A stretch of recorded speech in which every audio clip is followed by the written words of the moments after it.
Mike in Montclair. What's up, Mike? Well, Mike, if it's slippery as like a snake and it slithers like a snake, then it's a snake. And so wait, let me see. If it slithers like a snake and it's like a snake. Okay, okay. He got off on a technicality. And how did he get off on a technicality? What technicality did he get off on? It's called the Newman case.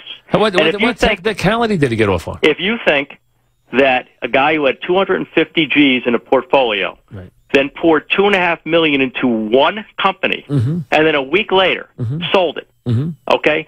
And it was just a friendly stock tip. You're not that naive. Well, listen. It's called insider trading. Well, again, he doesn't work for the company. He got a tip from Billy Walters, who doesn't work for the guy named Davis, who doesn't work for the company. Right. So he got it third hand from a guy who didn't work for the company, and you want to say that they could prosecute a criminal case against them? They absolutely could and would, other than a case that came up recently called the Newman case. They would never win it. Never win it against a guy who's 3 times removed from the... You're going to tell me a guy is 3 times removed. So you don't think could have dumped a guy who could have... No, I think it definitely... I think it's definitely he got caught. And you don't think Tim Finchin has an opportunity here to do something about it? To him? He's not supposed to be... He's not... There's a code of conduct in the PGA. You're not supposed to be dealing with known gamblers. Billy Walters is a known gambler. Well, that's a different story. Okay. Listen, Mike, are you naive enough? Oh, I'm not naive. Oh, are you not? Well, no, I know, really, because I know it was insider trading. So really, you think you're going to get him on a gambling charge when everybody knows that on the PGA Tour, all the players gamble during the week on the rounds? He's allowed to gamble. I mean, come on, Mike. And how much gambling is done out there during the week? He got ill-gotten gains, and he knew they were ill-gotten. And he got caught. Oh yeah, he got caught. But there's not a criminal case there, though. Oh, there was a criminal case.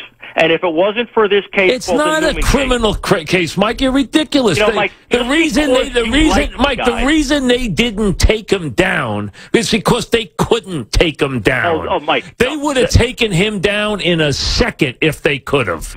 Mike, you're not going to get a guy on a You're not going to get a guy who is a multi-millionaire who probably has in assets probably $100 million if he has $1 on a $900,000 gain that is 3 times removed from the guy who initiated it. You're not. Come on, Mike. That's ridiculous. It's not ridiculous. It's totally ridiculous. He didn't even get it from the guy from the company. He got it from a guy he was playing golf with. And a known gambler who... Wait a second. So all of a sudden, who doesn't work for the company? No, he doesn't work for the company. So now you're 3 times removed from the initial mention of the insider aspect of it, and you think you're going to get him on? Here's why they got him.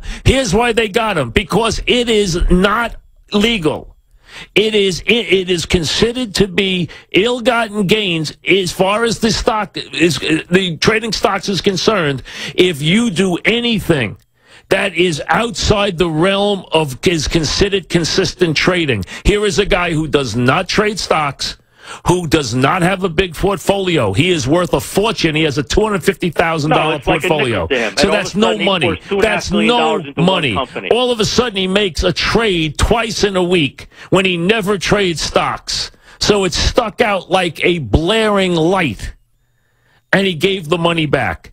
If he had traded stocks daily, if he was a guy who had traded stocks on a daily basis, they would never even have been able to do anything to him for $900,000. The problem was he didn't trade stocks.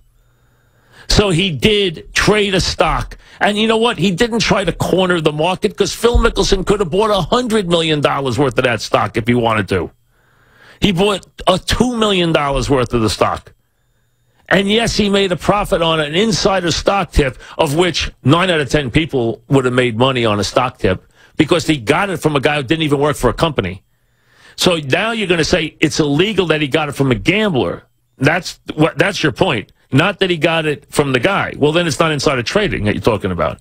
You're talking about the fact that he's not allowed to consort with a guy who the PGA sees as a known gambler. That's a completely different situation. Okay, a guy who is known to hang around the PGA Tour all the time, by the way. Known gamblers hang around the PGA Tour all the time. So that's where you have no clue about what you're talking about, because known gamblers hang around the PGA Tour looking for games all the time. During the week, all the time. So that's not unusual.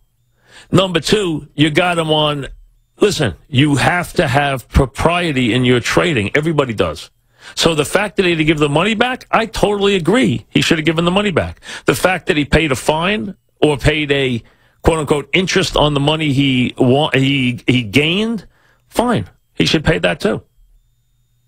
The fact that he got a slap on the wrist, fine. But if you're trying to tell me that somebody was going to prosecute him for him making a $900,000 gain on something he got from somebody who wasn't even an employee of the club, I mean, from the employee of the company, I mean, come on. That's not insider trading. How was it insider trading if he didn't even get it directly from the company? Who knew the tip was good? You know how many stock tips are bad? Yeah, do you know how many can they come and pay everybody back for the stock tips that lose, that wind up costing you money because it didn't happen? The company didn't make the move that they were supposed to make. I mean, come on, half the tips you get on stocks, they turn out to be bad anyway. I mean, come on. I mean, listen. Oh, they throw him in jail when they put handcuffs on him for that. He got a tip from a guy who he was playing golf with, who he owed money to, I guess, and he lost the guy. The guy's a player. The guy's a hustler. That's what he is. He's a hustler. He's a gambler and he's a hustler. So Phil owed him money. I don't know if he owed him a sports bet or he owed him a golf game where he gave him strokes. Who knows what he did? I have no idea. But supposedly owed the guy money.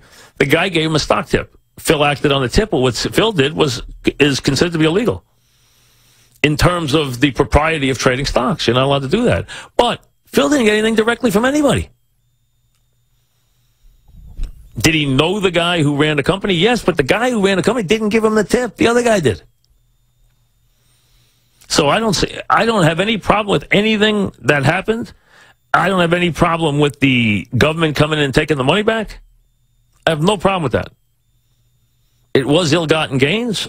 Phil apologized for it. But the idea that you were going to put Phil in jail for this is ridiculous.